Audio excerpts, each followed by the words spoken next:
is an understatement, Liz. It's super bloody hot. But it's that time of year, right? These are the dog days, or they call it the dog days, or something like that. I think they do. And I feel like a dog. I tell you, it's yesterday I took 3 showers, It's really Whoa. like that. So hot. I'm in Amsterdam, and I think you also have city heating up a little bit. The whole island, I think it's called island heat from cities. Anyway. Mm.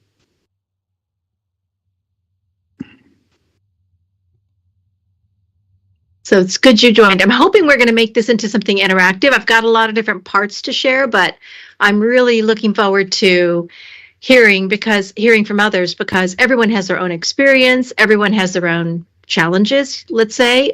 All people have different things that they're trying to negotiate, such as, are you trying to negotiate a raise with your boss? Or maybe you're trying to negotiate something with colleagues, like I'll do this, you do that, workload balancing or something. And I'm going to talk today mostly about how we apply negotiation to dealing with projects and contractors, suppliers, things like that. But the fact is, tools are tools, right? I mean, you can use a screwdriver with any situation that demands a screwdriver. So I see these as reusable, or fungible is the complicated American word for it, tool set that you can build on as you need. I even was on a podcast this morning with New Zealand, believe it or not, and I was using the idea of negotiating with your kids for going to bed. I mean, everything in life can be a negotiation. A lot of people I know, maybe this is more of an American thing, maybe they do it in India too, Richa, Yes. Negotiate prices of things. Oh, They yes, negotiate when not in you go. India, Lizzie. This is everywhere in the world. In UAE also negotiation is going on. Yeah. My father we came from California, and my father loved to negotiate everything. And so he did. So you're right, it's everywhere. Yes. Yeah. Meanwhile, people are joining us. I requested to everyone, please introduce yourself so we can connect with each other. Let me introduce myself. I'm Richa, and I'm from UAE, and I'm as a part of an ex-IBM, and I am today's as your host and ghost, the both for here. I have around 12 years experience in the project management with this. I am working with the PMI Standard Plus and with the part of a PMI UK chapter, German chapter, Indian chapter, and soonly I become a UAE chapter. I'm a part of it. So I'm working with this. And other than this, I'm working in a AI and ML domain. Cool. Thanks for that, Risha. Right. Mm-hmm. Maybe you can continue then, Willem. Okay. Now, hi. Nice to be here, and nice to see you all. And my name is Willem van der Hut, and I'm born and raised and based out of the Netherlands.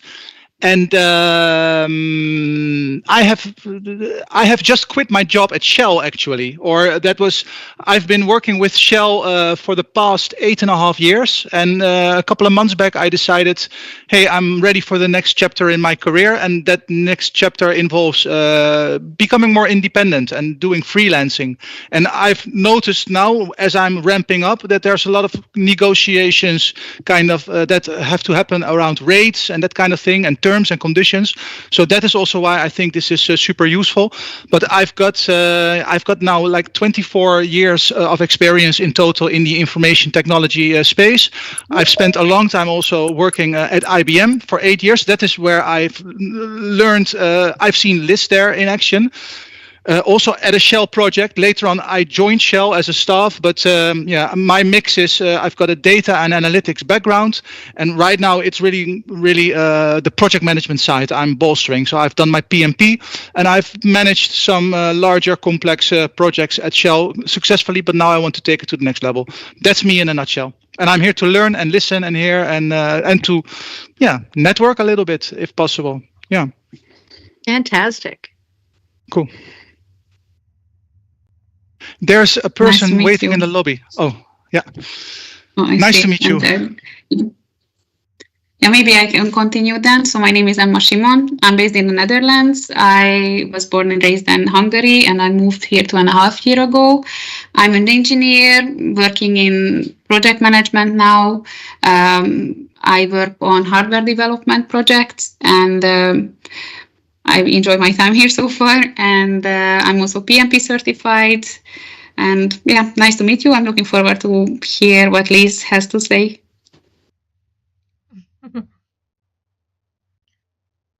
Yes.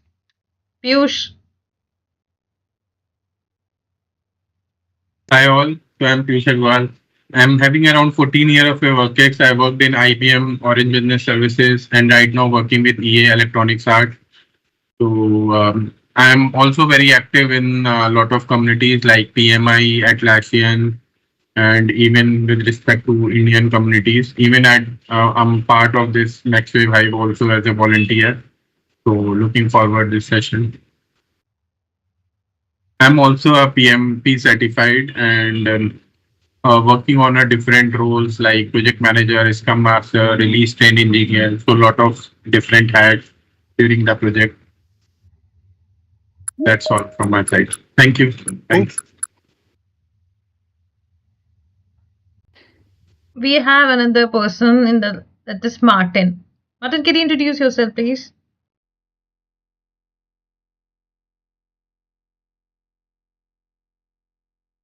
I think he's not audible. Martin, are you there? Okay, now another person is Miss Palak. Hello, everyone. Hello. Yes, Am I audible enough? Hi, we Yes, can hear yes. you. We can hear you. We just do the introductions. Yeah. So I'm actually a student, but I'm much more interested into AI, robotics, and electronics and all. And I'm also a part of Next Wave Hive as an volunteer. So yeah, it's good to have you all.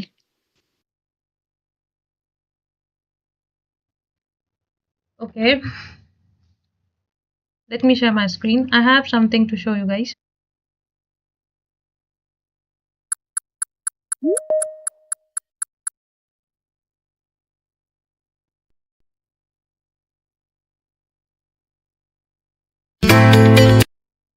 This is some about Next Wave Hive.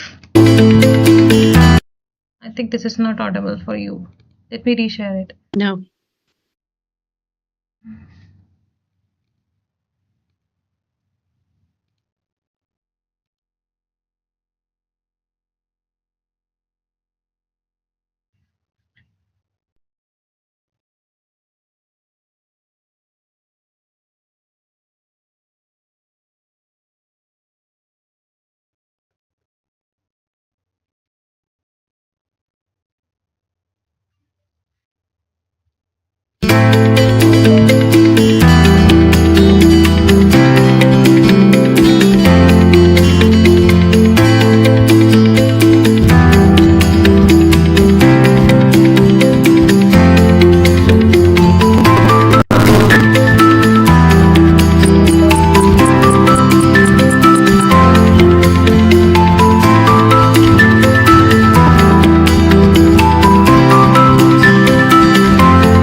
If you want to win at life and work, join me August 14th at a free webinar talking about how to negotiate and how to sustain that negotiation by understanding the importance of contracts and governance. I'm going to give you free tools to use to prepare you for whatever you're trying to negotiate, whether that's putting the kids to bed or getting your next raise. I'll see you August 14th. Links and details below. Sorry guys, there is some technical issue because we have some audience on our YouTube also live. and they is not able to see us. I don't know the reason. Let me check it out. Hope you can adjust for this.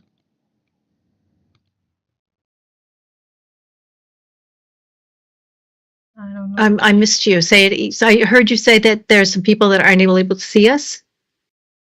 Yes, because they are seeing on YouTube, because we are YouTube live, and they are saying me they are not able to see us, and I need to check. Just Okay. give me a minute. Yeah, sure. I'm also trying to drop a file in, but it's maybe not letting me. So we'll see if it does. Nope, it doesn't. Okay, so I'm going to send you a file also on my computer. Yeah, I can do it. I No, think can do some it us that way. joined us lately. Are they interested to introduce us meanwhile, please? The new joinees, Ankur and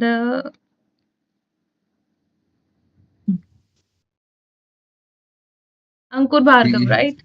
Martin also can go ahead. Martin, are you able to hear us?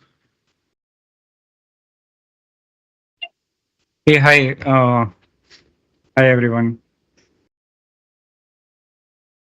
So, yeah, I have experience in UX UI designing, and I'm working from last 6 years in same domain. Yeah, I work as a freelancer currently.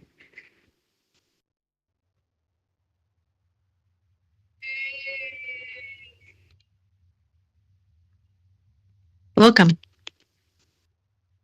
Okay, I need to add one another video. Hello, am I audible? Yes, we heard. Yes, you are. Thank you, Ankar. It's great to meet you. Actually, I'm outside of my means. There is some network issue. That's why. Okay. Are you able to see the screen? Yes. I can see. Good.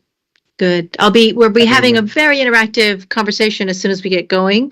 So, especially because we've got a relatively small group. So let's have a nice conversation. Let's all learn from each other today. And I've got quite a bit of content, but we can decide where we want to really drill down and where we want to kind of expand and have conversations. So let's make this practical so that you walk away with at least one great idea. That's what I'm always hopeful for. You know, if I talk for an hour and you end up with, one thing I'm going to steal from Liz and take that idea and go with it, then great. Anchor's typing. I wanted to put into the chat a document, but instead I've sent it over to Richa so that she can possibly put it in the chat. I don't know, Pushi, if you're able to put things into the chat, like a document, drop a document. Sure, Lizzie. Oh, okay. Then I've sent you on email the negotiation skills coaching guide so that people can download that. Or as I'll say later, that's a document you can either expand on, change, the document is a PNG, so you can't, but you could take the concepts and make your own document that works for you. Willem was saying he's a entrepreneur, so he needs to negotiate something that may be unique to his situation, and therefore the document may need a little tweaking. But it is pretty generic, so I think it's a good place to start at least. Piyush hello यार तुम अपनी screen से PPT share We करो need to क्योंकि ना admit some YouTube live people पे नहीं जा रहा है अगर मैं पीपीटी शेयर back कर into रही the हूँ ना तो team. लाइव नहीं So हो let me रही know है when we can start, Risha, because I'm sure people are anxious to get PPT share going so करो we जल्दी can जल्दी करो start learning. Yeah, Piyush is sharing his screen for. Let me introduce an XA5. It will take about 5 to 10 minutes. Then we will go with the best negotiation part because I also want to excited to learn the negotiation. Knowing it's very typical to convince the people about the negotiation either in your personal life, in your professional life. That's very hectic for me.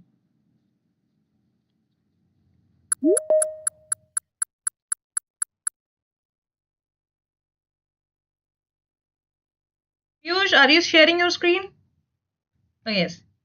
He's here.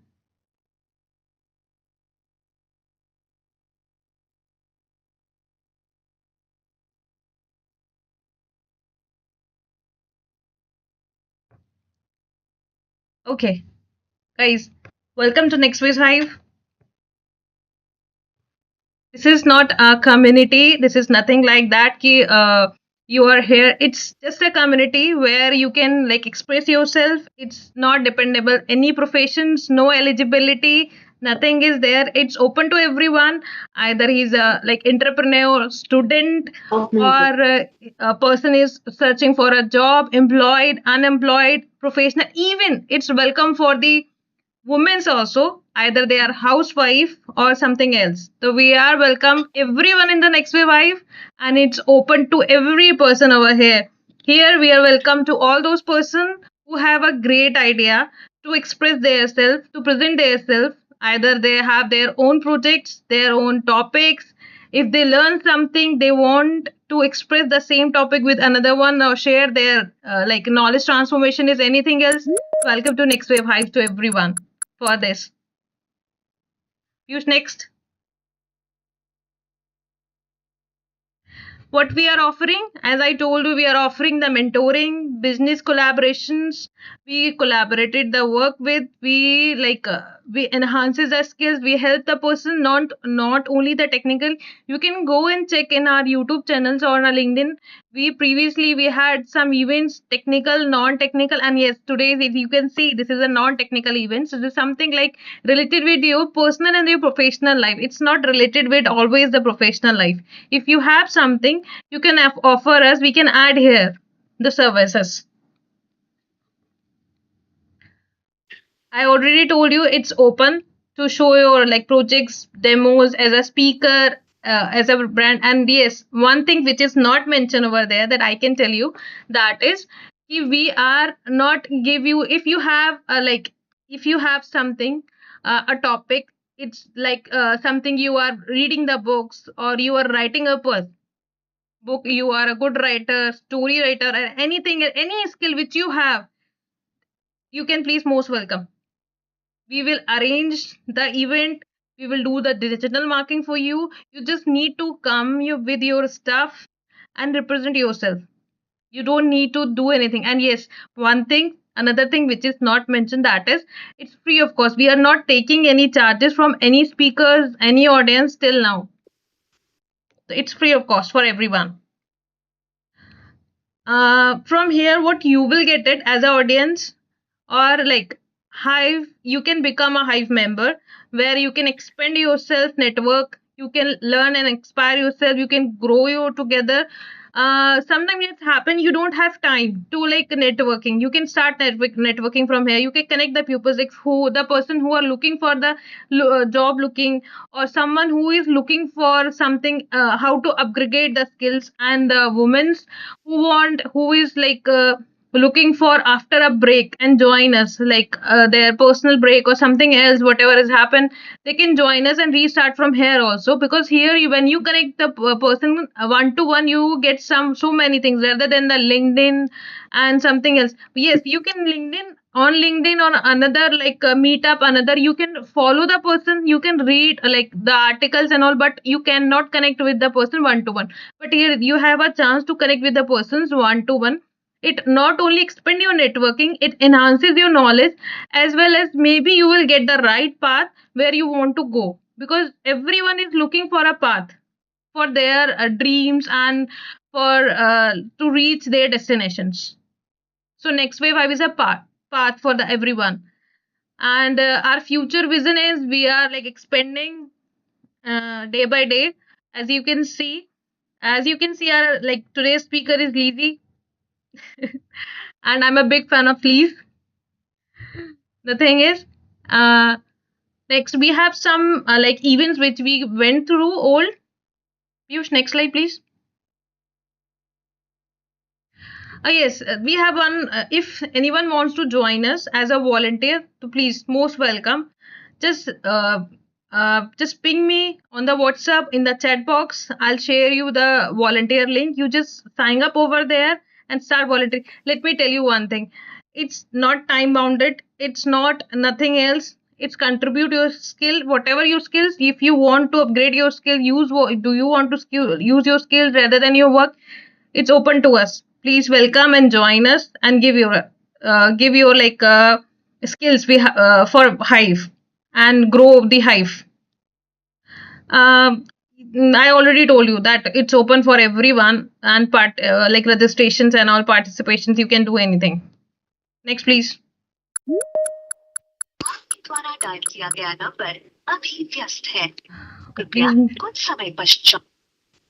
Yeah, this is a past events. With the Narasimha one is a professor in a college. Emma, she is with us. Miss Emma, are you there? Emma, I think. Yes, I'm here. I'm here. Emma, can you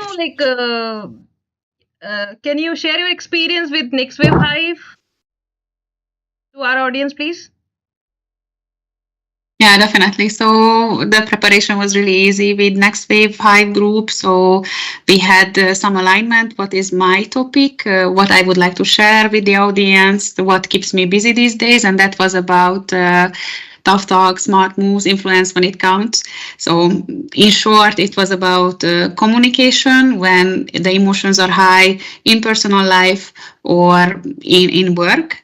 And when I brought this topic, the group helped me to shape the idea in a way that it can be more interesting for multiple groups, like work-related for students, for somebody who is just at home, not working currently. So we shaped the idea, and then we had some preparations, some trial talks, and then we had the public speaking event, which went really smooth. And also the audience was collaborative. So I can just recommend, if you are forming an idea to become a speaker, forming an idea to share your knowledge, you can contact Next Wave Hive, and they can help you to bring your idea to the audience.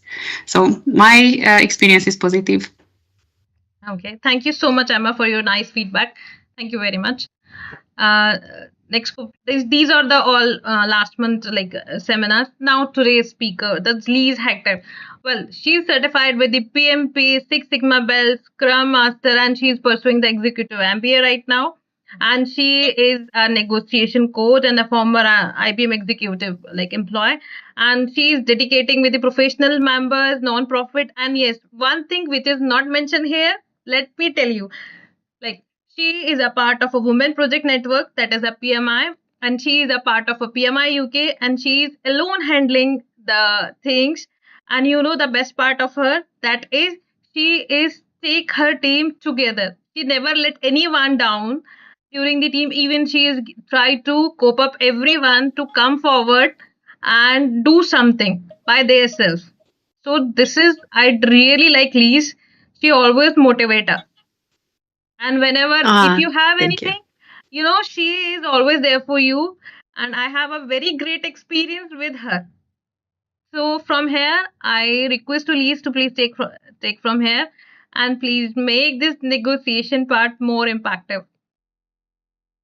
Absolutely. Let's get into a conversation. Thank you for your kind words. Very nice of you to say.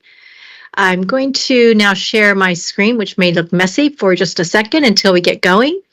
Right. So as we talked about, we're going to talk about mastering the art of negotiations. And one of the things I want to also talk to you about is what happens after the negotiation is over, because I'm going to touch on that as well. So who am I? You've already heard. I started my life as an accountant in Silicon Valley. Right. I became an ERP implementer and traveled the world with IBM project, actually Pricewaterhouse first, then PricewaterhouseCoopers, then IBM. And I've done lots of different things in lots of different countries. And today I am a content creator. So that's on my channel, Project Skills Mentor, where I do a lot of work on teaching about mentoring, project management, and user journeys, which is kind of my specialty. I worked for 5 years with Apple very closely, but I've also taken on a job as a negotiator and contract manager for several NGOs as part of my Give Back portfolio. So today, I really want to work with this team to have a conversation. I want to go over some concepts, do a deep dive into where I think negotiations have worked for me in the past and my method for doing that, which you're welcome to use. And then I want to link that to contracting and governance to make sure that what you negotiate stays negotiated, if you can follow me. Because just because you agree to do something let's call it January 1, doesn't mean by December any of those agreements are still being met. So it's an ongoing process. I'd like to review the approach that I use and then give you a chance to try it for yourself. I'd love your feedback, but also we can all learn from each other. I learn something new every day, and I'm hoping to learn something new just by being with a diverse group of people, which I'm very pleased to see. And then we'll discuss lessons learned. Again, learning something new every day means recognizing what it is you've learned and just getting that 1% better at whatever you're doing. And then we'll have a Q&A. But I would like to acknowledge we're a small group. Let's just talk. When you want to say something, turn on your mic and let's have an open and active conversation. So first of all, there's 3 things I've just talked about. Let's define what those things are. The first one is negotiation, which in my broadest term is a discussion between 2 parties trying to find an acceptable outcome to both. Some people call that the win-win, and that can be at work, that can be about a raise, that can be about trying to workload balance with a colleague, and it can be trying to onboard new people, new contractors, or new suppliers to your work that you're doing, whether it's a project or whether you're managing a department or running your own business. The next thing is contracting, and that's essentially the legally binding paperwork that says, here's what I'm going to do. Here's the scope and the cost, the way I'm going to do it, and the quality, and here are the KPIs we're going to use to make sure we're meeting those needs. And the last part is governance, sometimes called account management or contract management. All of these terms for me are somewhat interchangeable. It's about the continuous review and assessment and continuous improvement of the things you've negotiated and maybe the things that have changed. Maybe that January contract you negotiated or that January topic you negotiated that you contracted for in February needs to be modified in December in order to reach success for both parties. Things change. Life gets complicated, right? There's the unknown unknowns that you need to account for. So this kind of ongoing management is something I do on the daily. In fact, I've already had 2 supplier meetings today where we did just that. So you might say, well, who needs these skills? We've had people say, I'm an entrepreneur. We have someone talking in the background. Maybe you might want to go on mute if you're having background noise. Yes, there's a separate conversation happening right now. Richa, are you able to mute people? Yeah, I already mute. Okay, because somebody's having a conversation. It's not happening on my side. Okay, so who needs these skills? You know, we've talked about this, that obviously leaders and managers need these skills. Buyers and sellers, if you are either a buyer or a seller, and sometimes in different roles, I've been both. You need these skills. Project managers need these skills. I actually was in Silicon Valley recently talking to a friend of mine who was a project manager for a long time, but I would say he was kind of old school project management. He really felt like as long as I'm managing the quality, the scope, and the cost, I'm good.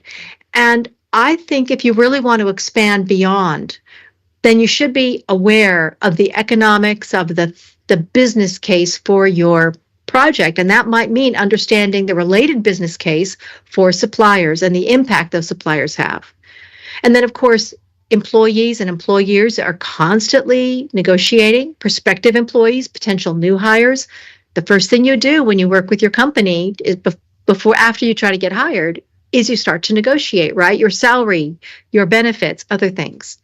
And even in your family, you might be negotiating with your spouse tonight about where you want to take your holiday, or with your children to get them to go to sleep on time. So negotiation skills are truly basic skills everyone needs. So what do you think? Today, do you negotiate, and do you have a specific part of that process that you want to improve? Or maybe you're not doing it yet and just feel like it's a blank slate. You can type comments in the question in the chat, or you can turn on your mic if you want to add something to the conversation. Well, I really need to improve my negotiation part. I'm very bad, honestly. In professional life, I can do. Professional life, it means if we are talking about our project and things, but I can do. But yes, negotiation is not always about the finance thing. Negotiation is something else rather than the finance and the pricing. Let me give you one Yeah. example. Negotiation for during your resources, with your team members, with your like superiors, seniors, and everywhere is negotiation. So somewhere I need to improve this. So the same, have someone else who is facing the same issue like me.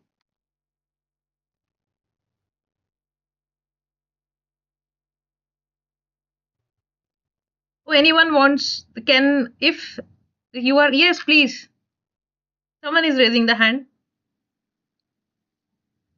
Oh, 2%. Emma, please. Emma, sorry. Before you, some P. May I know the P person, the guest person? P.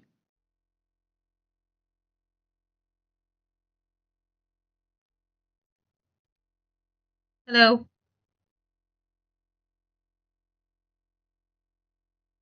Okay, I don't know where is. Emma, you continue. Yeah, of course. Yeah, thanks for bringing it up. I also feel that in work sometimes, or when let's say you have an offer from a work, you kind of know that you have the room for negotiation. When it comes to personal life, it's always difficult to discuss with family members or with friends about holidays. Then you realize you need to have these skills to make sure that you don't damage the relationship, but you get what you want to achieve. So it's important to discuss.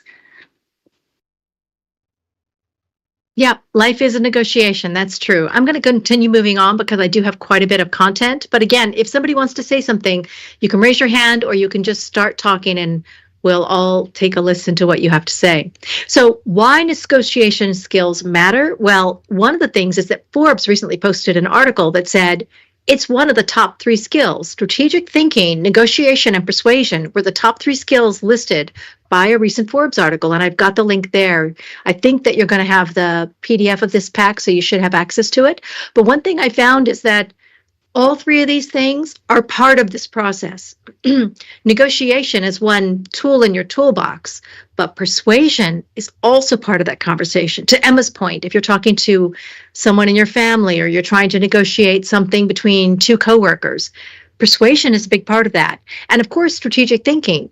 If you're trying to win a point, you need to think about what is my give and my get? What do I need to give in order to get what I need? So all 3 of these taken together are all not only important to companies, but important to us as individuals. And the other thing is that 86% of those who negotiate get better compensation, but only 40% try. That came from a recent LinkedIn article, which I thought was very interesting. The fact is, as my dad used to say, what you don't ask for, you don't get. So negotiation isn't about making someone else worse off. It's about meeting your needs, whether they're needs at home, needs at work, needs on a contract. So how to master negotiation? This may be a surprise to you, but I have found that, as Victor Kayam says, information is the negotiator's greatest weapon. And by weapon, we don't mean something that can harm others, but something that can really help you reach your potential. Having the right information at the right time is multi-layered, and I'm going to take you through that in this conversation. So, summarizing all of that, the person with the most insight, which is the combination of information and knowledge about that, or wisdom, you could say, about that, generally wins because you get what you ask for. The other party, if they're not ready, may lose only because they didn't know what they should ask for and so didn't get it because they didn't think to ask. I think in my prior younger years, that was certainly the case. If I didn't know what to ask for, I didn't ask for it. And so the other party who knew what to ask for already did better. So you can type a word in the chat. Just type one single word or a few. What makes a good negotiator? And I don't know how people are following us on LinkedIn, but maybe they could also type a word into LinkedIn or let you know in another way. From the audience, there is a one wish, the audience one. He's writing, I believe the negotiation and the perseverance are nearly same. Right. He's asking you. I believe that negotiation and persuasion. negotiation and the perseverance. Preservation. Yeah. Perseverance. Oh, yes, Yeah. perseverance. Yes, actually, you've already read my mind because part of it is preparation and planning, researching and issue identification, but also things like patience and persuasion. And perseverance is another word you could say for patience, just keeping on going. Another one is confidence. If you feel you've done your homework, when you walk into a situation, you're going to feel more confident. That's important because that confidence comes across when you enter a room or even write an email. It makes a difference. And then, of course, as I said, I've just had 2 calls today with different suppliers, and you cannot underestimate the need for ethics, reliability, and trust.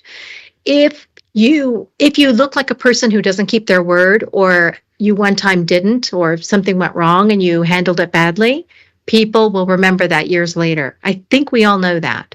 So part of negotiating is don't overstate your situation. Don't say yes when you're not sure. Lizzie, And that goes someone to is, how, sorry to interrupt you. Someone is saying is the good negotiator is needs to be listener, and Miss Shalini saying negotiator who can come to terms at win to win. yes.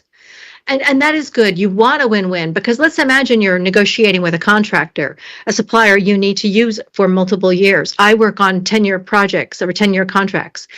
And in that case, if I negotiate too low of a price, I couldn't hurt their business so that they are no longer available to provide the service I need. So you don't want to try to put your foot on someone's neck. That's not successful negotiation. So I'll agree with all of those things. So let's start talking about how to do this negotiation we've been talking about. The first is you need to do the things here that I show. Oops. I expected that to load, but it didn't. I expect to have to be able to learn how to read the room, how to be flexible, how to be sincere. I'm reading the things from this person holding their hand up, you could say. All of these things are important, but also negotiation is a challenge. Why? Because people are not aware of how they come across in negotiation. And I actually want to talk about this in more detail. In addition to that, people come to negotiations unprepared. I am always astounded when people do that because it's the most easy thing to do is prepare yourself before you walk into a room. And the other thing is understanding the difference between the outcome versus the relationship. That kind of leads into what, Richa, you were reading out about the win-win. You can't have a great outcome for you and kill the relationship. That's not a win-win. So you have to think about all these aspects while you're in the process. But we're going to break it down and take it step by step, so don't worry. We're not trying to do everything at once. So most agree on the what or in the why, which is why do we negotiate? To get what we want. What do we negotiate? Whatever it is that we want. But how do we negotiate? So our goal today is to go through the process of how do you negotiate? And then you can take that process and build it for your needs. So these are all documents that I have created. They are available online on my website for free. And today I've sent the first one, the Negotiating Skills Coaching Guide, to Richa. She can give that to you directly, or she can put it in the chat for downloading. I'm going to be talking a lot about that document during today's conversation. And then I'll also briefly touch on project contracts and the supplier governance model, because as I said, those for me create the whole ecosystem of a relationship. I also just want to tell briefly that if your negotiation relates to a raise or a promotion or something related to you as an employee to your employer, you might want to take a look at my raise and promotion blog, which is a whole separate thing. I actually have a script and a process to go through, which I've had help from some of my mentees to help me share with you a way to put your ask on the table in a way that your manager can deal with, and also make your manager accountable to doing that. Now let's go through the negotiation process. We're going to start that deep dive. Let me just check in and make sure. Do we have any questions or comments before I continue? No, Richie, you can just interrupt me. No, Nope, we're good. We can continue. Right. So the first thing we need to do is evaluate, then prepare, plan, perform is the actual negotiation, and assess is following up to make sure, did it go well? So let's say Risha and I are trying to negotiate something. We might perform that negotiation where we both think we have an understanding of what we agreed to. But if we start to go to document it and we start assessing, oh, my understanding was different than yours, then the perform part wasn't as successful as you think. And I don't mean win-win here. I mean the misunderstanding and lack of documentation caused us in assessment to realize we still need to negotiate more because we didn't have a common understanding. So in each of these steps, I'm not going to go through them in detail, but I can answer questions if you have a specific point you want to discuss. So the first is an evaluate. That is, where am I right now and what do I want? What's the gap?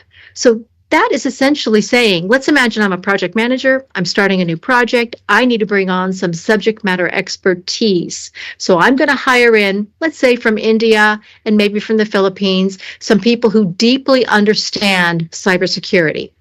And I'm going to want those skill sets to be around for a length of time. So let's say 6 months, and I'm going to want them to perform a certain number of steps related to my project. Let's say my project is agile and I need them to come in and help me design the agile steps we're going to go through, build the backlog, and then start doing those steps all the way through to test and acceptance by the client.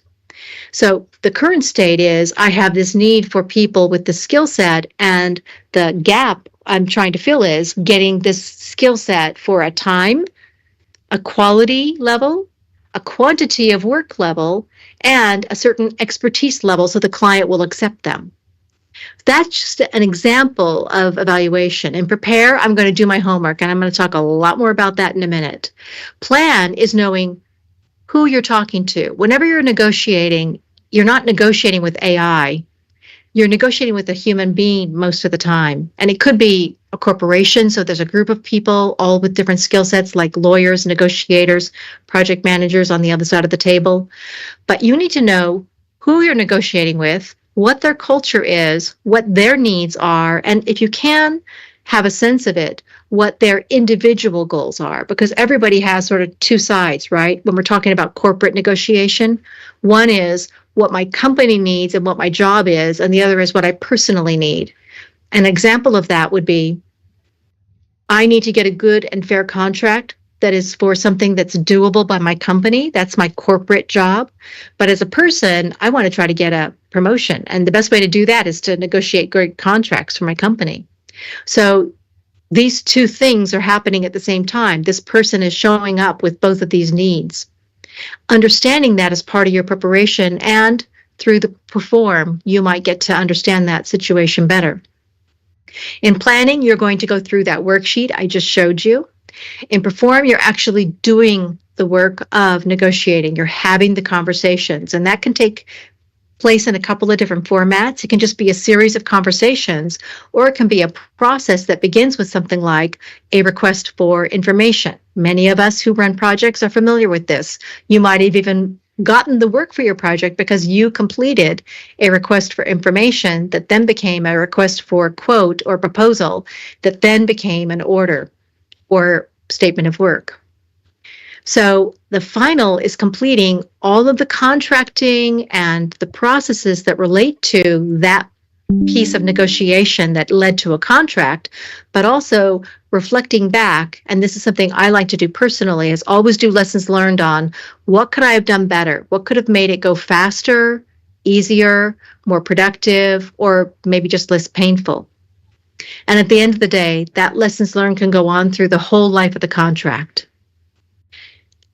So again, just interrupt me if we have any comments or questions, but now I want to go on to this researching part. That's the topic about what information do you need? And you need possibly more than this, but I'm going to talk about these today. So you or your company or your organization or your situation, maybe you're a sole entrepreneur, you have needs and wants and a walkaway point, and you need to know those. So let's just take an example. I want to do some work and I want to get paid €25 an hour. and I need to have certain equipment access in order to do what I'm doing. Maybe I'm a cybersecurity person and I'm working in the Philippines. I need to have access to certain systems so I can do my job, and the supplier or the company has to give me that as a supplier. And my wants are, I not only want to have the price I asked for, but as Richa said, it's not always a financial issue. Sometimes I want a great reference. I want to have the ability to grow my expertise in an area which may not be proven on paper yet, but I believe I can do the work. I might have lots of things like that. And I might have walkaway points. Like a walkaway point is they only offer me $20 an hour or 20 euros an hour. And that's not good enough for me. I know I need 25 an hour to manage my business. The other kind of walkaway point could be they say, well, we'll give you access to the system, but if you break it, then we have the ability to sue you for $1 million. Well, the cost benefit ratio doesn't work out that way. So that's a walkaway point potentially. You might also, assuming you're the person inside the organization, want to look at the business case, the budget, and the sponsorship in your organization to know what do they expect, what's the total budget for the project, and what's the business case. In other words, what are we trying to solve? Finally, what's the unique selling point? Now, this is funny because you might not be the seller, you might be the buyer, but there's still a unique selling point, right? Sometimes getting people onto your team, especially if you're trying to bring on resources from inside your company, you have to have kind of a selling point. Like, why should I be on this project versus that project?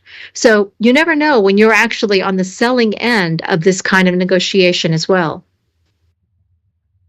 I'm about to sneeze. Just give me a second. And like any good manager will tell you, you need to know about time constraints, what oversight you're going to have, so that you know that you have the parameters to negotiate. In other words, you can't overstep your boundaries by saying yes, so you need to know what you can say yes to and where your boundaries stop, and you have to go check with someone else. And then there's something I'd like to talk about a little bit more detailed, which is no negotiation is perfect. You hardly ever get everything you want at the price you want, in the way you want. So you need to have two things. Best alternatives, which is essentially not only knowing when to walk away to this negotiation, but what other options are there? If you're talking to one supplier and you need, let's say, cybersecurity assistance, if you're not talking to at least 2, better yet 3 suppliers, you're already limiting yourself. Because if you're negotiating with one-to-one, you have no other information. You are lacking what the market is giving you, which is all the other suppliers that could also give you this kind of service. And the ZOPA, Zone of Possible Agreement, tells you that, okay, I might be able to agree to this, but I can't agree to this, so I kind of know here's where my borders are. And then a SWOT assessment is really just what it says, figuring out people's and your own strengths and weaknesses. And this relates to not just your business's strengths and weaknesses, like we don't have cybersecurity in my hypothetical company, but also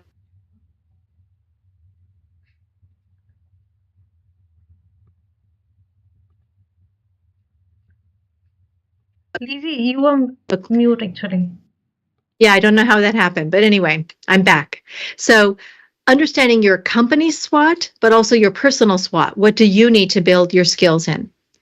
So that was a long list. Let me see if I can get back to the counterpart. So your counterpart is whoever you're negotiating with. As I said, it could be 1 to 3 to 5 other suppliers. So their USP is their value to you. So I've worked with suppliers that say, our value is doing voice over IP or T1 lines in, I don't know, LATAM. But that's not a USP to me. That's a USP to them. What's a USP to me is I need services in Africa and Europe or Asia. So, you have to make sure that they understand your needs enough so that they can create a USP you care about. They need to give you background information. And I always try to get this right away.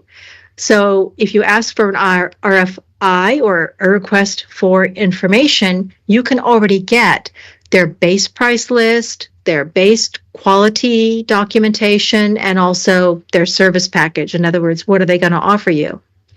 You might also kind of through conversations or in emails or asking them for strategy documents, start to see their motivations, desires, and concerns. One way I learned this is looking at their website, reading the about section of the company. So what's their goal in life? And also, I'm big on reading annual reports, especially the strategy component in the front and the financials in the back, to understand how does the company make money and what are their goals. And I know that seems like a lot. I have a whole blog on how to read an annual report so you can lift the data quickly from it. And you can check that out on my blog anytime. I also have a video about it. Okay, obviously, RFIs are a great way to understand the marketplace and the competition from that supplier's point of view as well. And the question I have is, have you ever done research before talking to a supplier? Have you ever done some of the things I've talked about today? Yes, basically what I did, I before go to any meeting to meet any person, especially the new person, I always research it about that person. And if I'm going to for a particular event for a topic, even I'm attending for going for the attending the event, I also do the researches. What's the latest and what's the futuristic. I never research it for the past. Excellent. It's That's not all. related with Great. something finance actually. Yeah. And I would say doing that, you might not use all that information, right? When you're actually in the room. You might not need all of that right then, but it can help bring confidence to your conversation, and you can use words and concepts that that person's familiar with so they realize you've done your homework, even if you don't say much about the actual documentation you've read. Yeah, right. I think the same is for others also, right? Do we have something else? Please feel free to write in a chat box, or you can unmute yourself and start speaking it, please. It's open call.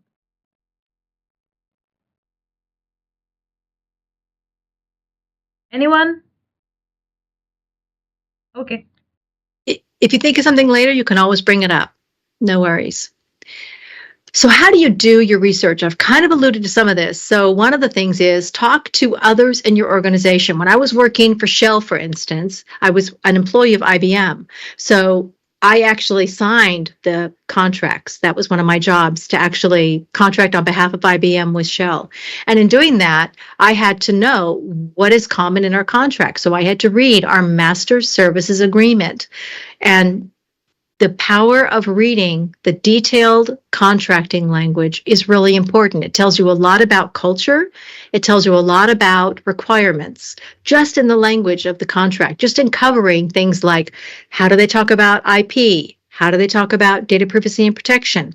How do they talk about qualitative issues? How do they talk about things like the legal side of things, the arbitration, the legal entities, and the laws that are going to be followed. So are we following the law of India, of the Philippines, or of the Netherlands when we're contracting, in my hypothetical situation that I've been talking about today? So the other thing I do is talk about reading contracts. I will probably not shock you when I say I have negotiated contracts that relate to negotiations, and the supplier doesn't seem to have read their own contract. They've got typos in there. They've got mistakes in there. They're giving away stuff they didn't know they were giving away. So I think a lot of people look at contracts as kind of scary and don't take time to read them. It's a missed opportunity, because if you negotiate and you get everything you want, as I said earlier, if it's not in the contract, it's as if it didn't happen. And then, of course, look at all the conversation and all the content you can. And of course, with AI, we can use AI tools to actually help us dig through all of the information.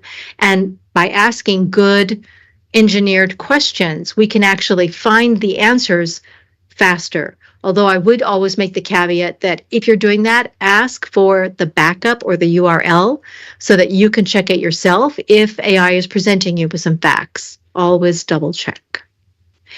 Okay, now let's get into the details of this. And this is a form I have. I'm just about to post the live version of this blog. And it's all about how to go from that blue document, which we're going to come to in a minute, to starting with this, your research. So here I've given you the information on this top part, which is the information I've gone over about what you need to know in your research. Then the next thing I tend to do is know who are the decision makers. In other words, both within my company and the company I'm trying to negotiate with, who are the key people? Because most of the time in bigger companies, there are multiple people. I tend to be the negotiator and also the contractor with a final review of a legal person. I need to know who that legal person is because that's the person that's actually going to sign the contract in my NGO work I do. I also might want to know who the project manager is. So if I'm negotiating for someone to help with my data security thing I talked about earlier, I'm going to want to know who am I working with? Maybe they've got a team, but who is the guy I go to when I say your team didn't meet the requirements? Because I want that person and myself to agree to the statement of scope within the contract and agree to that through the negotiations. So whatever your project or work that you're negotiating is, know who those decision makers are. Because if you're negotiating with the wrong person, you're wasting your time. If you think, job done, success, we both had a win-win, we understand everything, and they come back saying, yeah, well, that was just a conversation. The negotiator's this other guy. All you've done is give away all of your asks. So they know everything you want and everything you don't want, and now they have the upper hand because they have more information. The next thing I do is a SWOT breakdown, and I start by looking at our own company. Now, again, it depends on the situation. That may not be needed if I'm the person who's buying and I'm buying from a commoditized marketplace. But it does help if I'm talking about trying to get in human resources because understanding my value statement to them, as I mentioned, is important. And in the document you'll see, I have supplier 1 noted on this page because in the real document you'll have access to, there's supplier 1 and 2, but it could be supplier 1, 2, 3, 4, 5. So keep in mind, the whole idea of part of negotiation is you're not just talking to one supplier. Unless they have something truly unique, almost everything you can ask for today has at least 2 suppliers that can play a role in making the final decision. The next thing you need to do is really look at your requirements analysis. So what is your need for a USP? What's your ability to deliver or their ability to deliver as they've told you possibly in their RFI? What scope quality are you looking for? And at least I've always done IT type projects and I found that not all suppliers are bringing you the same thing. So some suppliers bring you innovation, and others might bring you stability or an extremely deep bench, as we would say in consulting. In other words, they have a lot of people who can do that thing. And you need to understand the differences between those things as it relates to your needs. Because if I need a very deep bench because I don't know what country we're going to next, and I'll have to go to a cybersecurity person in that country to understand the legal rules, the way that the systems work there, and what we need to do to protect our data in that country, then you might need to have a company with a lot of different countries managed and a lot of different skill sets. Or maybe the skill set is homogenous. In other words, doesn't matter how many people you have, I only need one guy. So then you don't need a deep bench. Maybe you need innovation so that you're targeting the best of cybersecurity in your solution. So keeping track of that, plus the very important thing about price, every decision often comes down to price at the end of the day, or at least as a major component. So you need to kind of figure out not just the actual number, but what are the elements of price.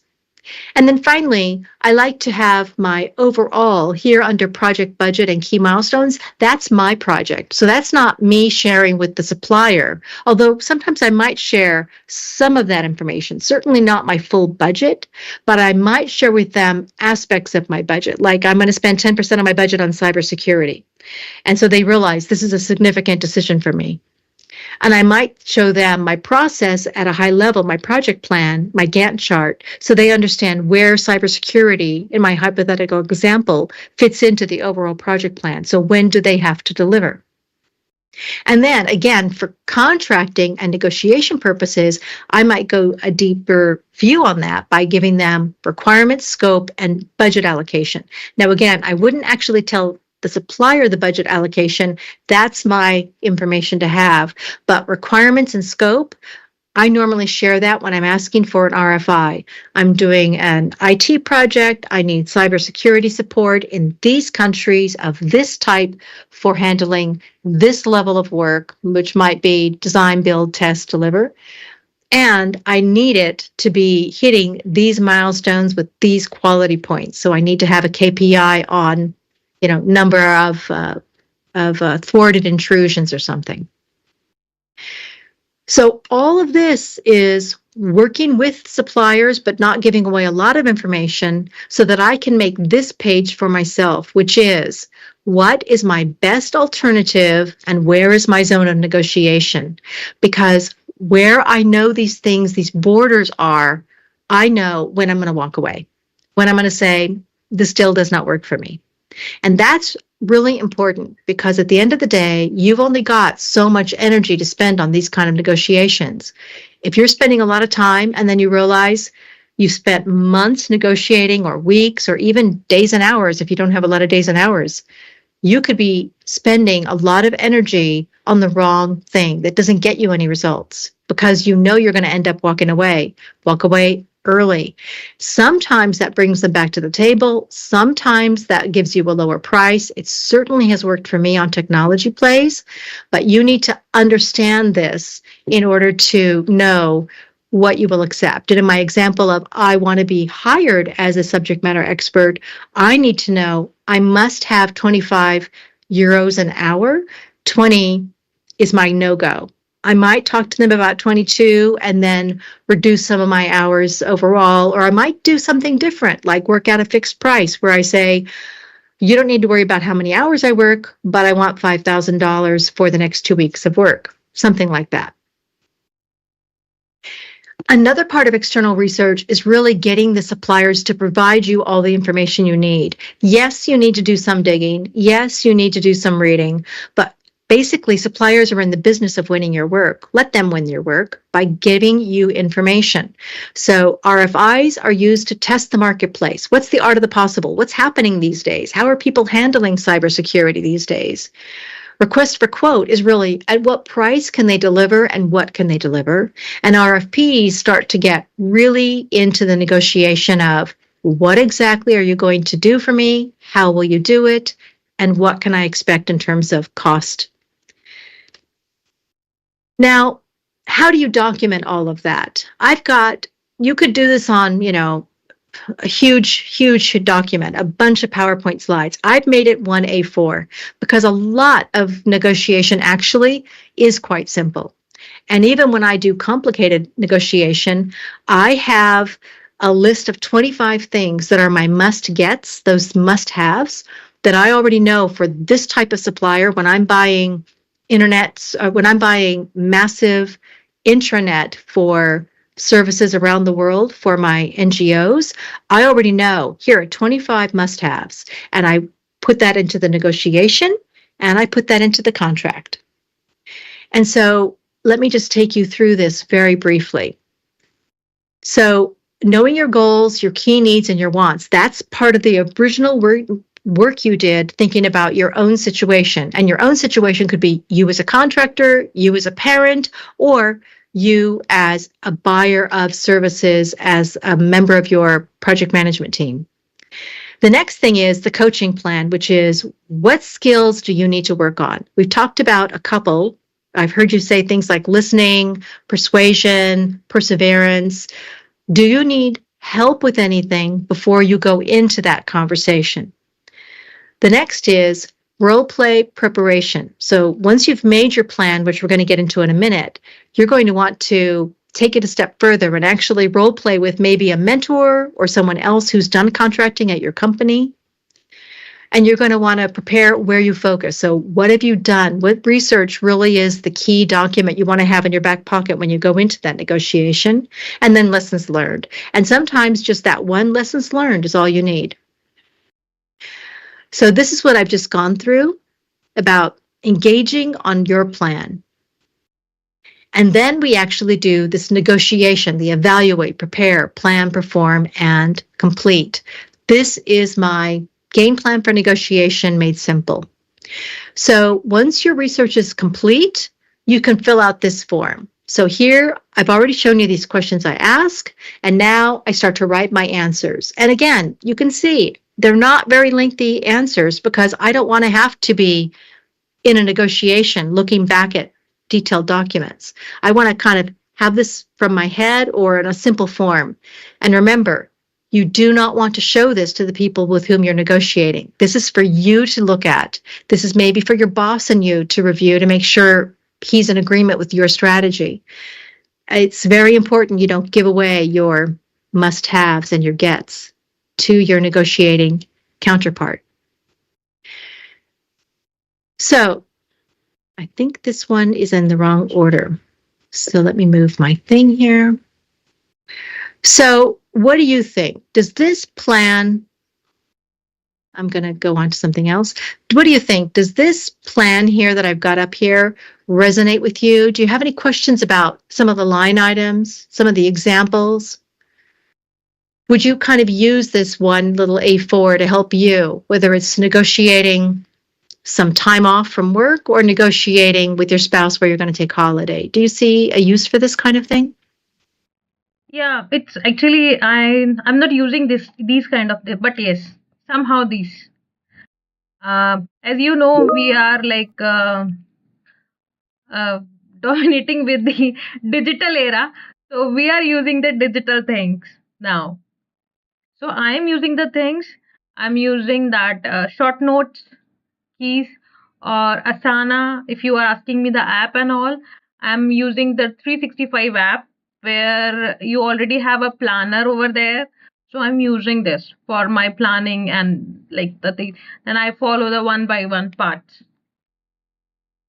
Or I can use, sometimes I can use the flow chart also, because it's happened to me many times. We have so many calls together. We have so many things together to do or negotiate same thing to too many vendors or too many clients, the same thing to decide with whom I need to deal. So somewhere I miss some small things. So I just use the flow chart for me. So I just keep that also works. Yeah. And this is what I mean about you need to make it suitable for you. And for me, I'm negotiating these large contracts, so I'm always working from home, so nobody sees my paperwork. You know, I have book after book of things. That's how I manage my stuff, and I also use a lot of online tools. But for this, I find the process of writing it out helps me. So I'm definitely still a paper and pen person, not for the sake that I don't use Trello and things, but for the sake of processing information, thinking about what I want to do. Okay. We have another question? Yes, someone is raising the hand. Wish. Can you unmute yourself, please? Liz. Hi Liz and hi Richa. Hi. First of all, thank you for sharing this information. I have one questions regarding this negotiation skills which you are talking on that way. See, when you are doing a contract, maybe there would be situations where the both parties are going to take some advantage. But there could be some contracts where maybe you are on the little bit you can say on the lower side, or maybe the persons who don't need it. For an example, let's say you want to create a contract with the Microsoft, and maybe your overall net worth of your contract or the business which you are giving is not that much which they need it on that way. So on those situations, whatever the preparation you will do, I don't think so that you will get whatever the requirements or whatever the conditions you needed. Ultimately, you have to surrender yourself for the conditions which they. Yes, that's a commodity play. And therefore, are you really negotiating on their terms and conditions? I absolutely understand. I will, however, say that I recently had to buy a bunch of voice over IP, and by a bunch, I mean materially, from my standpoint, it was not a lot of money. But I still negotiated the master services agreement and added several things in. Since I didn't do the order and I had the master service agreement or terms and conditions first, I said, I'm not going to order until I have this. They basically accepted all of my changes. Now, are those changes really important to the day-to-day? No, but if something goes wrong, they will make a difference. So sometimes, depending on the person you're dealing with, I mean the actual individual, not the company, they'll be willing to write in things to terms and conditions, even if you're only buying what would otherwise be considered an immaterial amount. And only you can judge if that's true. But you're right. A lot of times, like when we buy internet at home or you buy a phone, you can't change terms and conditions. There's nothing negotiation. There's no negotiation. I completely agree. Anyone else wants to say or share or ask? Anyone? You can also write in the chat box, please. Yes, I'm also having one question. This is Piyush. So Liz, I want to go back to again the initial step, like you told that we need to understand whether the person which we are talking about is the correct person to negotiate or not. But I just want to check that what are the right questions which we need to put at with that person so that even I and even that person also not got defended. Because most of the time when we negotiate, we need to discuss these points with the different team members. And all the team members are not the approvals. Yeah. And to do so without offending them, right? That's what you said? Right. Correct. Yes. I'm actually going to talk about that in just a second, but I will give you the way I do it. I very humbly say, I'm not sure what exactly we're doing here in terms of getting from negotiation to contract. Can you help me understand all the players from your side? And I'll share a little bit about the players from my side. Something like that might work. I don't know, because you know your culture better than I do, both the company culture and the country culture and the company culture. Both of those cultures make a difference. And so I would just humbly ask, can you tell me what the landscape is for agreeing to things and then contracting those things? And it might be, if you have a very humble, almost it's your tone more than anything, they will simply say, yeah, I'm not sure either. And you might say, I'm not sure. But then you both have to find out, because you cannot contract or negotiate if you're not sure about who is the decision maker. So that's one approach I would take. The other thing is, that's why I would look at past contracts. If there was a contract at my company with, let's say, Apple, I would try to find out if we have any other Apple contracts and see who signed it. Sure. Okay. Thanks, Pete. But I want to go into your point, because I think this is really vital. I was in Silicon Valley recently on holiday and talking to a friend of mine who was a project manager in Silicon Valley for most of his life. That's California, basically, where Google is. And we were talking about the big picture. And he said, no, I'm a project manager. I just need to know cost, quality, deadline, time, quality, all of that. And I said, but if you really want to go further as a project manager, if you really want to understand what your business is about, you want to understand the big picture. And I do a whole nother presentation called How to Create a High-Performing Team. And this is the concepts I use for that as well, because the concepts for me are, again, these building blocks. And I use this building block to say, when I'm negotiating for technology for these NGOs, I also need to understand the purpose. What's our strategy as opposed to what's happening in the marketplace? Who are the people? So I want the people I'm working with in terms of negotiating to feel accepted and heard, and also like we're trying to build a relationship. So vibe is important, and vibe is a very personal thing related to your company and your culture and you as a human being, you personally. You need to plan. So you need to let that person know. And this is often done through RFPs, but it can be done in the form of other kinds of communication, like an email or just telling them. Okay, I'm going to ask you some information. I'll need that by a certain date. And then 10 days after that, I'll make my decision and let you know. Or I'll come back to you with more questions so that they have a sense of what's the rhythm of this. Because many people who we're trying to buy from want to have their sale booked by a certain time, in which case they need to know, when do we finish negotiating so we can write the document to contract it? And that contract could be a purchase order, a statement of work, a simple handshake with something in writing, hopefully, or a formal, huge contract. And then also, what performance are you expecting? So what if I can tell them, hey, I have to report every month on this thing. If they understand that, then they know they have to give me their part to that report.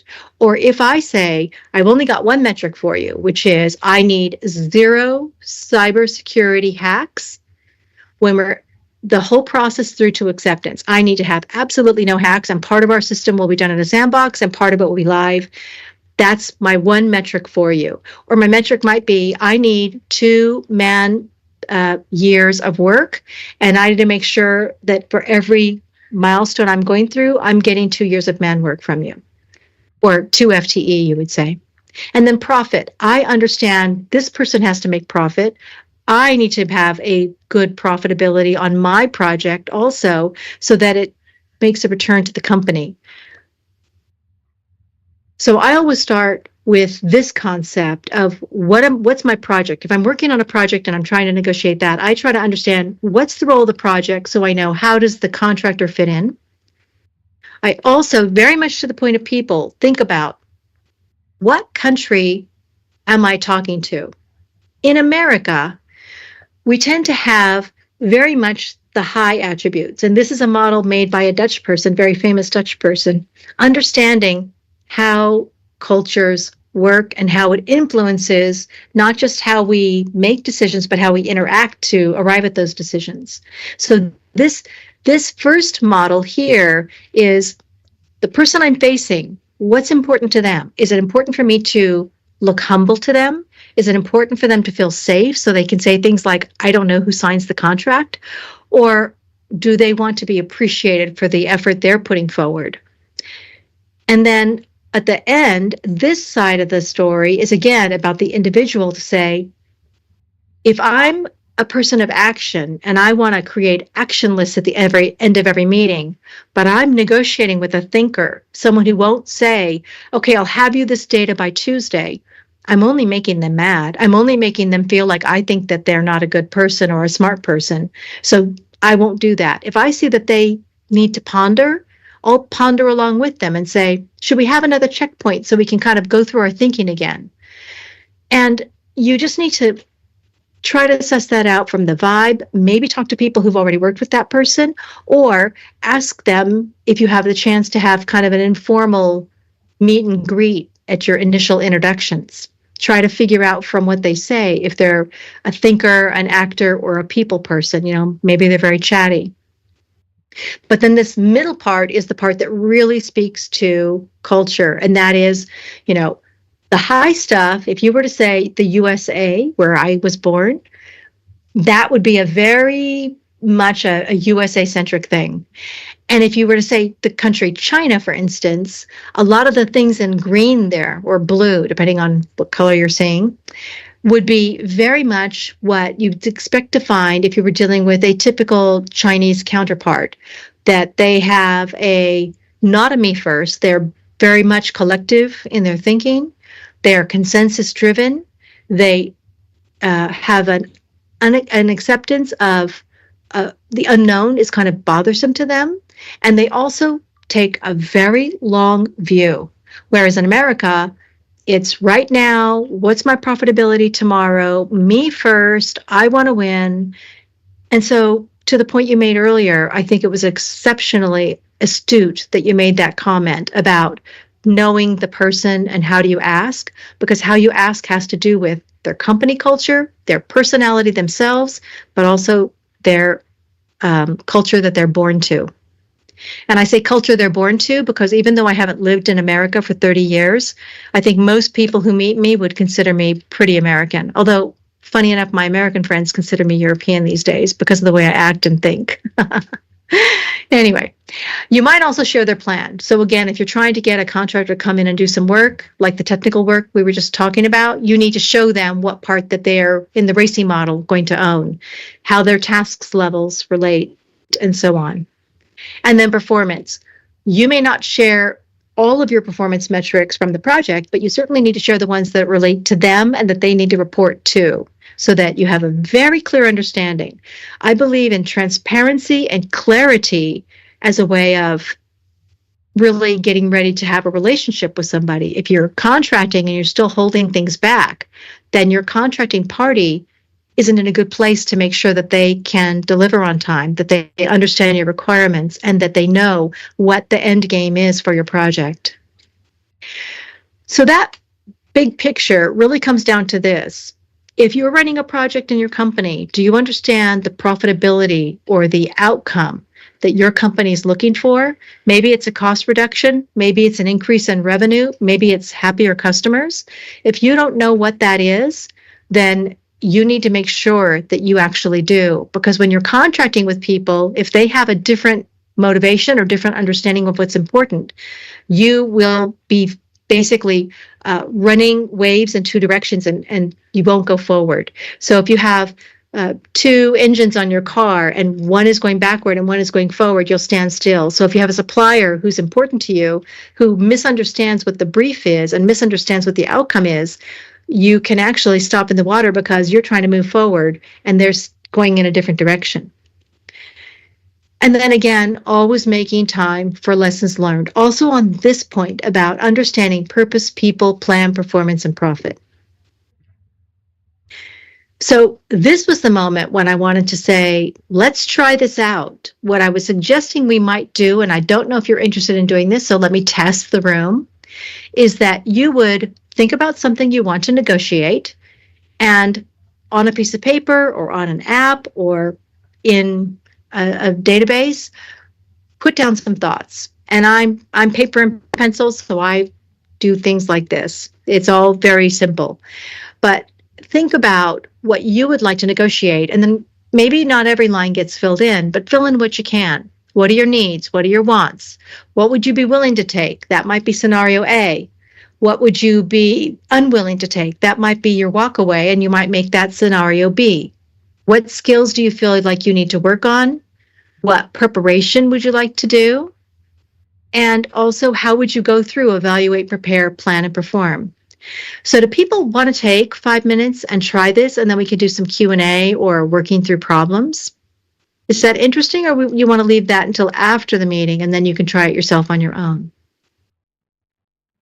Well, guys, I already shared this format in the chat box. And after this call, you will get something. Yes, Emma, please continue. Yeah, just wanted to put the emoji. I want to try it, definitely. Yeah, I already pasted in the chat box. But after this seminar, you will get the link by the scanning the QR codes. You will get all the links. Not only this link, rather than this, that Project Mentors links also, like you will get it from there. Yeah. Anyone have anything? Someone is sharing something. Yes, please.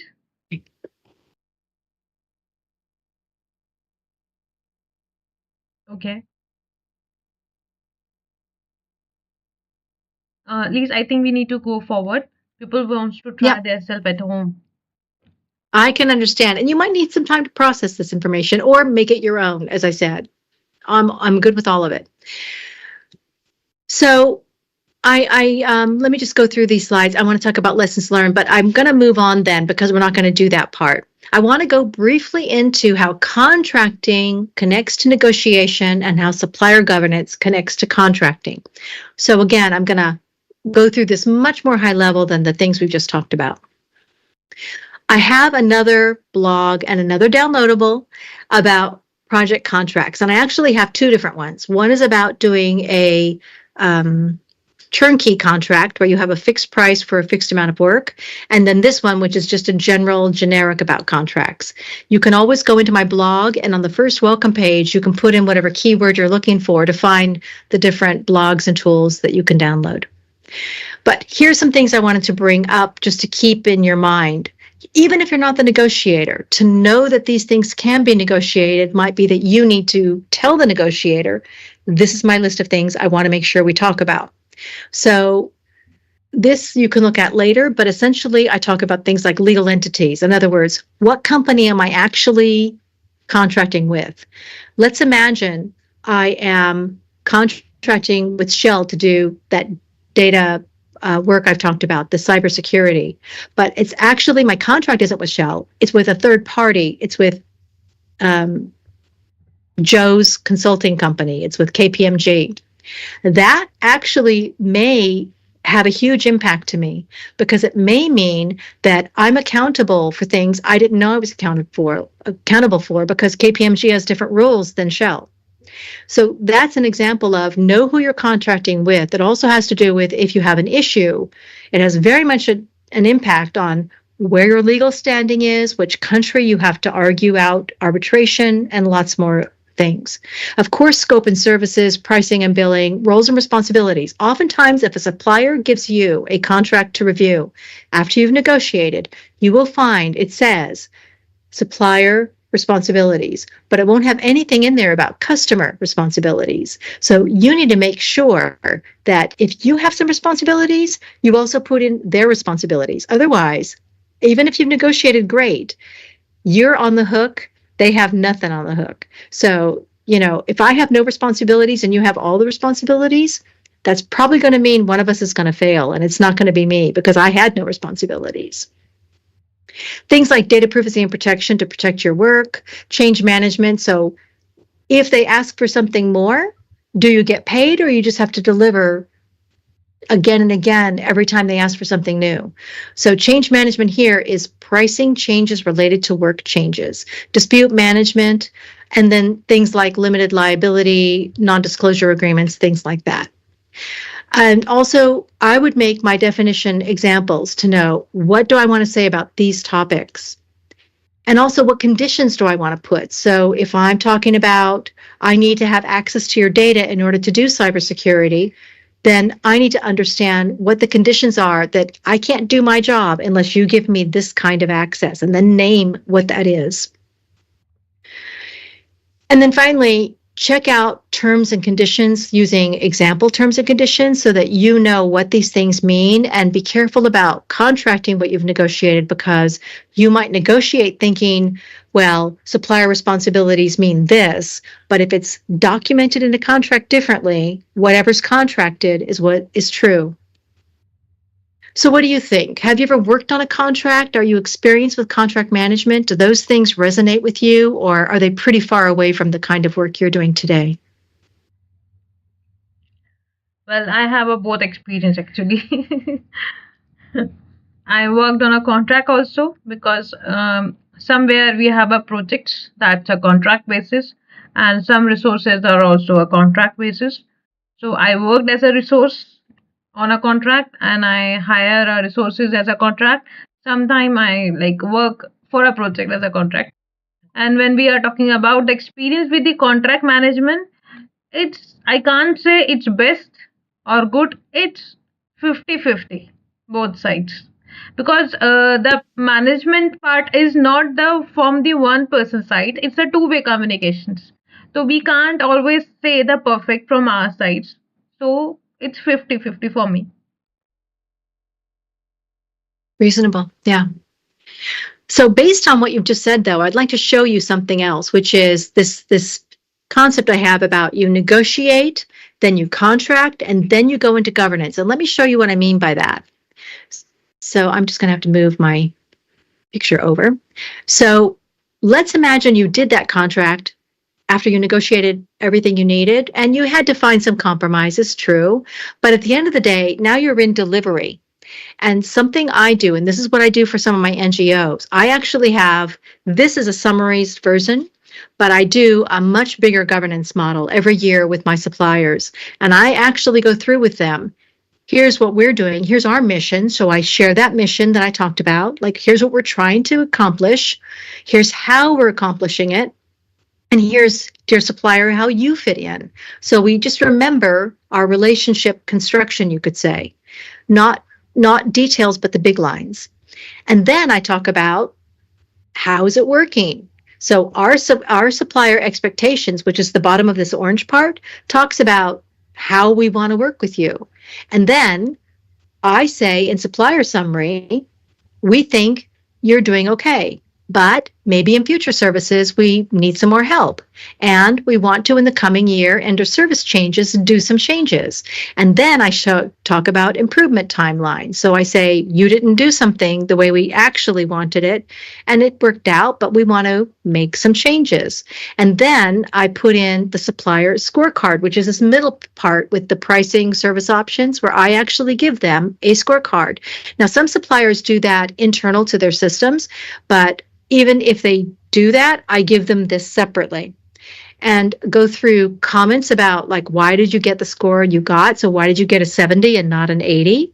And then what's the improvement plan? Because if you say 70, then there must be something to fix. So I tell them. Now you might say, but how do you have the right to do that? By taking the right to do that. I do it. One thing I did when I first came to this NGO was I said, what's not working for you? And they said, suppliers don't react when we're unhappy. And I said, well, we fixed that. And we fixed that through contracting, negotiation, and governance. And so now when there's a problem, it gets fixed. And oftentimes it gets to the point where they have to pay us a lot of money because they didn't do something right. And so we negotiate. If you do something wrong, you have to give us money back. So that is my general concept of how you link the contracting to negotiation, so negotiation to contracting and contracting to supplier management. Have you ever tried using a supplier governance and scorecard model? Anybody has a question about it, or something that didn't work, or something that you thought did work that you'd like to share that I haven't talked about? Any different experiences people want to share?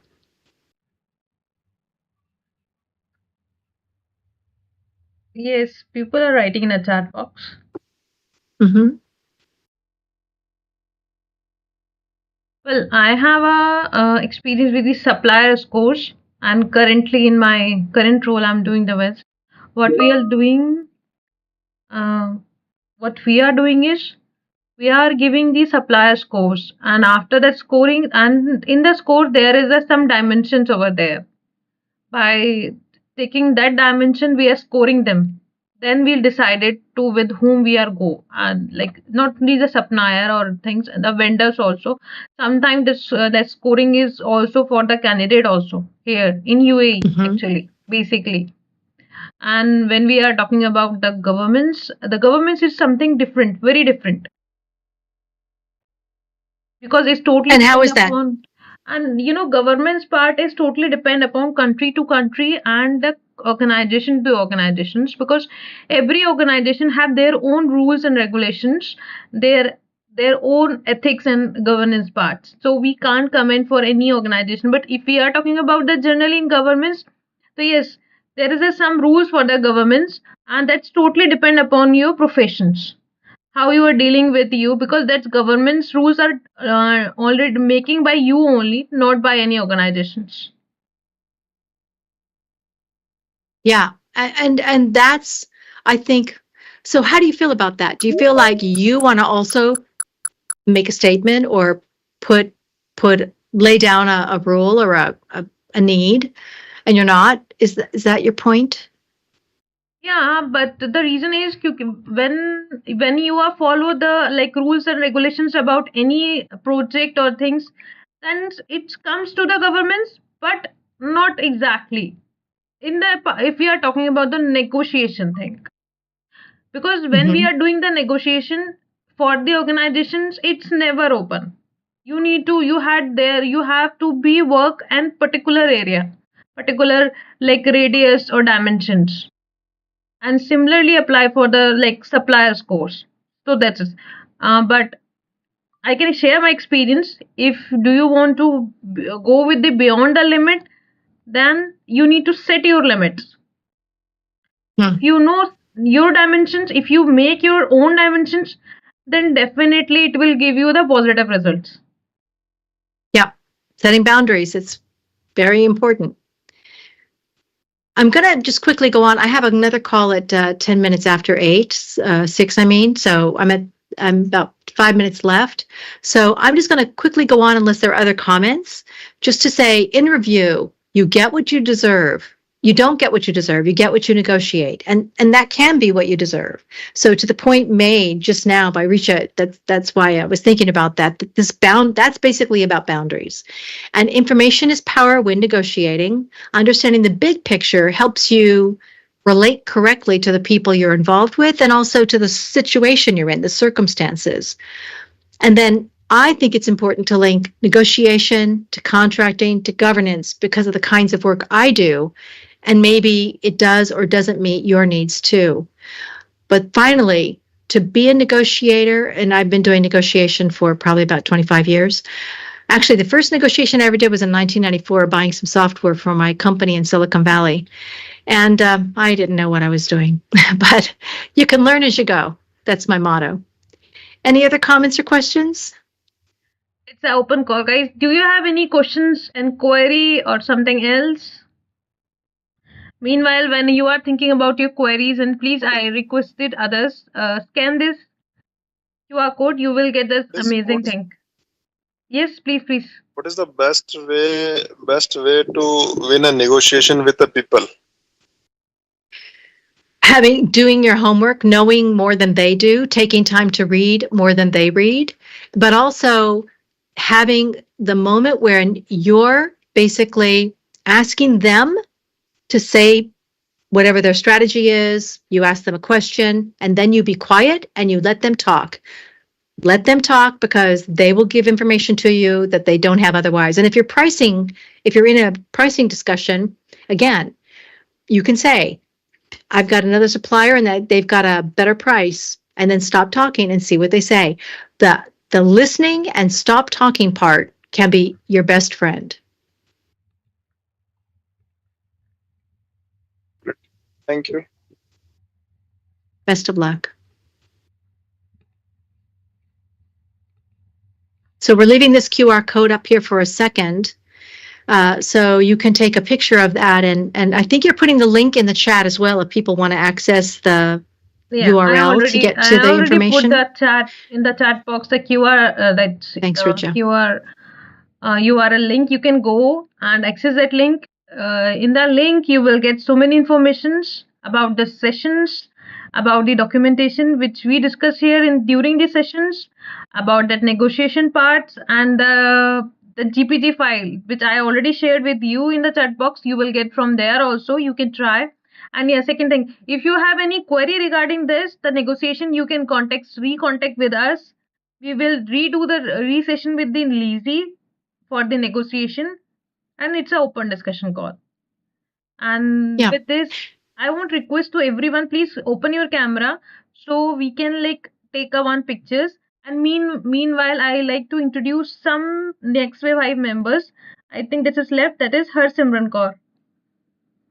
I will need to go in just literally now. So if we want to make that photo, let's do it now because I'm going to have to go to my next call. Sure. Apologies, guys. It's been a back-to-back meeting day. I request to everyone, please open your cameras.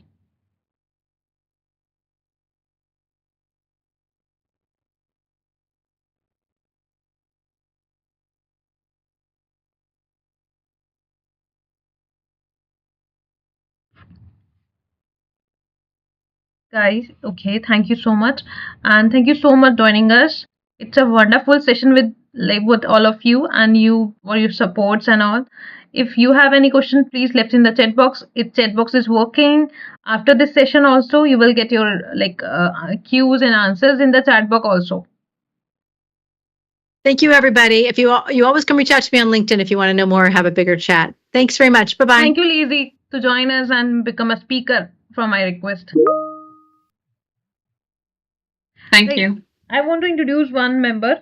He recently joined us. That's the Simran Kaur. I requested to Simran Kaur, please introduce yourself. Hello, I am Simran. I am an engineer in electronics and communication.